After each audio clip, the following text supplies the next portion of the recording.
avec sa honte, s'enfuit chez lui. Il fait le tour de la question pour savoir par quelle ruse.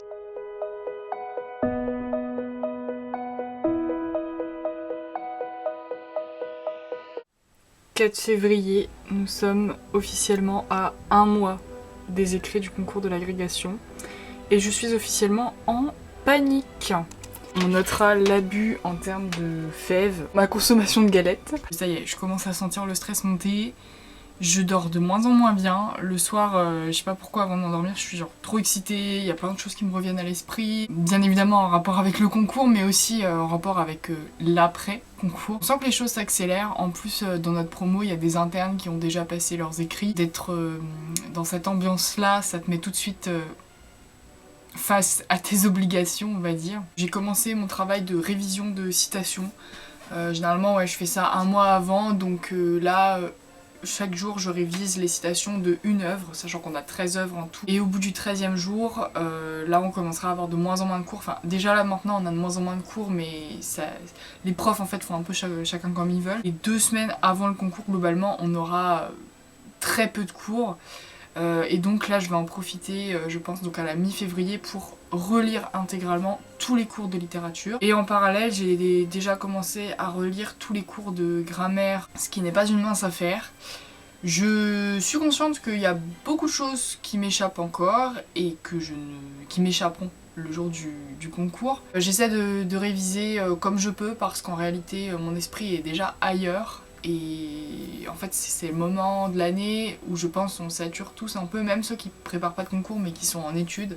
C'est le moment de l'année où on a passé le premier semestre, où on sature et où on a envie clairement d'être ailleurs cet été, de faire autre chose. La semaine prochaine on corrige la version d'anglais, donc j'aurai probablement une réponse quant à ma non-capacité à réussir la version d'anglais. Et sinon la semaine dernière donc on a corrigé la composition sur les romans du réalisme magique en littérature comparée. Je suis plutôt satisfaite de l'appréciation du prof dans la mesure où il a vu que je connaissais bien les œuvres, ça il l'a noté évidemment, mais au-delà de ça, il m'a dit que c'était c'était vraiment un travail comparatiste. Et pour moi qui n'ai jamais fait de littérature comparée, c'est énorme d'entendre ça. Ça veut dire que j'ai probablement à peu près compris la démarche comparatiste. C'est plutôt pas mal dans la perspective des écrits. Maintenant je pense qu'il y a de fortes probabilités qu'on tombe sur le théâtre, donc sur l'autre programme qui me plaît moins et avec lequel j'ai moins de facilité ou d'affinité on va dire. Je suis quand même contente de cette copie parce qu'en plus le prof a cité ma problématique et mon plan en exemple après avoir démoli mon amorce, mais c'est vrai que l'amorce cette année je sais pas ce qu'il y a avec mes amorces, mais je fais vraiment des amorces de merde. Mais bon, je préfère avoir une excellente problématique et un plan cohérent que une amorce brillante et avoir rien de bien après.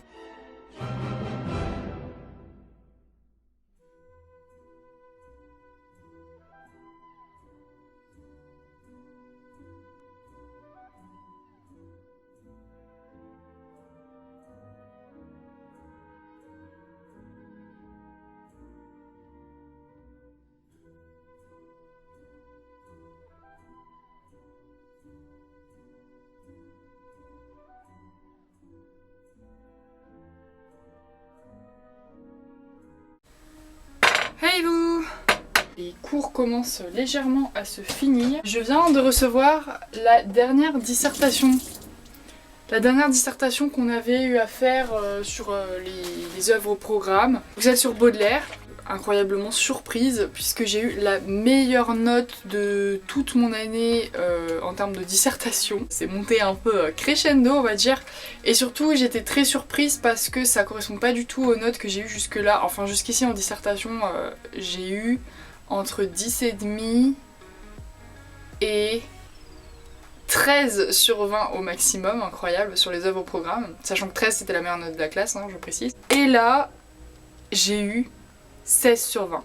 Vraiment incroyable. J'avais des petits doutes quant à la qualité de ma copie, mais globalement je pensais quand même que c'était dans le sujet, enfin que je tapais juste, enfin j'avais cette impression là. Mais généralement, quand j'ai une impression, une bonne impression en tout cas, il se produit exactement l'inverse de la bonne impression. Et quand j'ai une mauvaise impression, il se produit exactement l'inverse que la mauvaise impression. Je sais pas si vous aussi ça vous fait ça. Mais en gros, quand je pense que j'ai bien fait, et ben j'ai foiré. Et c'est arrivé avec la version d'anglais, je vais en reparler, enfin la version du concours blanc d'anglais. Et quand je pense avoir pas réussi, et bien je réussis plus ou moins bien. J'ai eu 16 sur 20 sur cette disserte, alors on a fait le corrigé avant qu'ils nous rendent les copies. Et franchement j'étais en stress pendant tout le corrigé parce que je me disais mais non, moi j'ai fait l'inverse, moi j'ai pas fait ça, oh, j'ai fait le truc qu'il fallait pas faire qu'il vient de dire. Vraiment c'est angoissant. En fin de compte ça t'amène aussi à plus te concentrer sur le corrigé, donc je préfère qu'ils nous rendent les copies finalement à la fin du corrigé. Déjà d'emblée il nous a dit au début du cours oui franchement globalement c'était des bonnes voire des très bonnes copies donc y a pas de problème et tout. Je me suis dit waouh déjà si tout le monde réussit trop bien. À la fin de la séance il commençait à distribuer les copies et là il rend des copies, voilà c'était très bien, bien, enfin vraiment il y a... Tout le monde a presque fait vraiment des bonnes copies. Et là donc il arrive à moi et j'étais en stress, je me dis oh là là mais je crois que j'ai pas réussi. Tant ma copine il dit bon bah c'était très bien hein. Et il me rend ma copie et 16, là je vois la note de 16, je me dis mais ça y est enfin le travail paie, c'est incroyable. Je suis contente d'autant que mardi j'ai eu le rendu de la version en anglais du concours blanc. Et je pensais avoir vraiment, je dirais pas réussi mais mieux fait que d'habitude. Et j'ai eu un vieux 10,5. Le seul truc qui me fait plaisir, c'est qu'elle m'a dit qu'il y avait quand même des éléments qui étaient bien. Enfin vraiment genre de bonnes expressions bien trouvées. Mais sinon je comprends pas, la version anglaise ça fait des années que je la bosse, que je la travaille, je l'ai travaillée comme une dingue en prépa. Cette année je l'ai retravaillée, alors moins comme une dingue ces dernières semaines. Mais avant, enfin en mois de novembre-décembre, j'ai travaillé comme une dingue, je faisais une version par semaine. Puis j'ai fait tout pour appliquer les consignes quoi, mais je n'y arrive pas. Je n'y arrive pas. J'ai beau avoir des correspondants anglais, être partie en Angleterre plusieurs fois, regarder des films en anglais, écouter des vidéos en anglais, être capable de me débrouiller toute seule avec 8 personnes qui parlent pas anglais dans un pays qui parle que anglais, et ben non, j'arrive pas à la version anglaise. Ça me dépite mais profondément. J'aime pas dire que j'abandonne, mais là je vois pas ce que je peux faire de plus parce que tout le travail que je fais ne suffit pas. Il n'y a pas de mieux. Genre je stagne profondément. Je pense que c'est une des premières fois que ça me fait ça. C'est la seule matière où ça me fait ça. Où genre il n'y a pas de progrès. Et depuis le début, hein, c'est à cause de ça que j'ai loupé la première fois le NS en Cagne. Ça m'énerve parce que j'adore l'anglais. J'adore lire en anglais, j'adore les auteurs anglais, j'adore les films en anglais. Enfin bref, j'adore cette langue. Mais cette langue me déteste. Tu sens que ça commence à devenir vraiment concret quand tu reçois ce genre de choses. Qui s'appelle une convocation aux épreuves écrites de l'agrégation. Génial. Bon, au moins je suis soulagée, ça veut dire que je suis quand même bien inscrite, hein, ce genre de détails administratifs, ça me stresse toujours un peu. Et là, ça devient vraiment imminent, genre le 4 mars 2024 à 9h.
Ça y est, nous y sommes.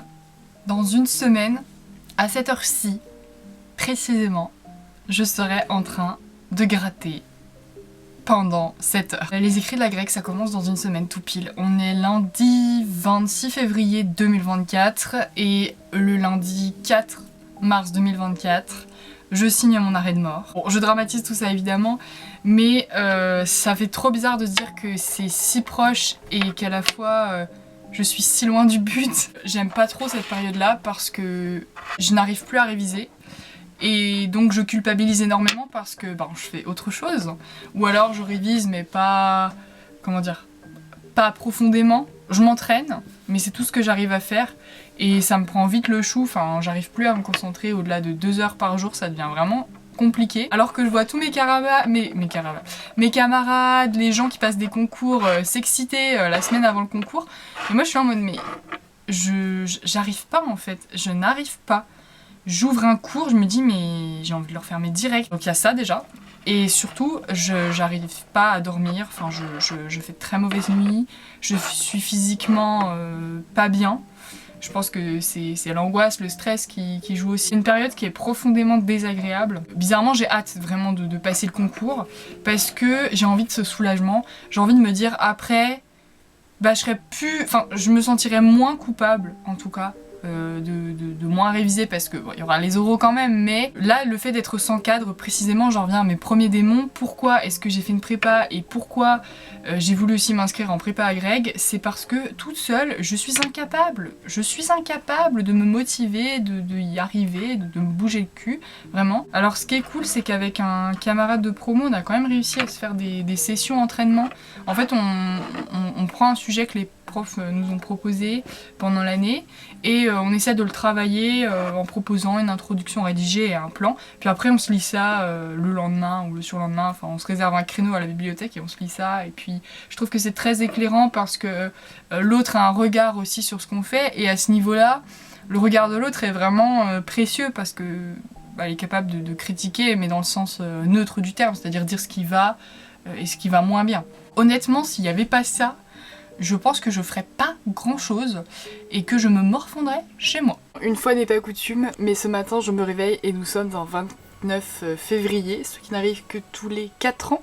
Nous sommes d'une année bissextile, oui. Ce qui veut dire que ça me laisse encore une journée de plus pour réviser et pour stresser. J'avais envie de finir ce vlog en vous montrant quelque chose que j'avais fait et que je fais globalement chaque année où je passe un concours. Je fais ce genre de schéma de personnage, mais je crois que... Enfin je sais pas si je vous ai déjà montré. Pour la stress c'est très... comment dire, très éclairant. J'en ai fait aussi pour les romans du réalisme magique parce que vraiment les arbres généalogiques, 100 ans de solitude, la fuite du temps ou les enfants de minuit, c'est hyper utile. Bon, je les ai mis dans mes toilettes comme ça je les vois à chaque fois. Là c'est l'astrée, là c'est la grecque moderne, vous voyez c'est quand même nettement plus sobre de ce côté là. Là il y a des erreurs parce que je l'ai faite au tout début de l'année, au moment où j'avais pas encore fini le roman. Je m'étais appuyée sur un site internet qui est très bien fait sur l'astrée. Le fait de faire ça, ça peut paraître hyper long et rébarbatif, mais moi j'adore, et surtout ça m'aide à apprendre des éléments hyper factuels qu'on a du mal à retenir, à savoir le nom des personnages et les relations qu'ils entretiennent entre eux. On se retrouve le mois prochain pour des aventures passionnantes.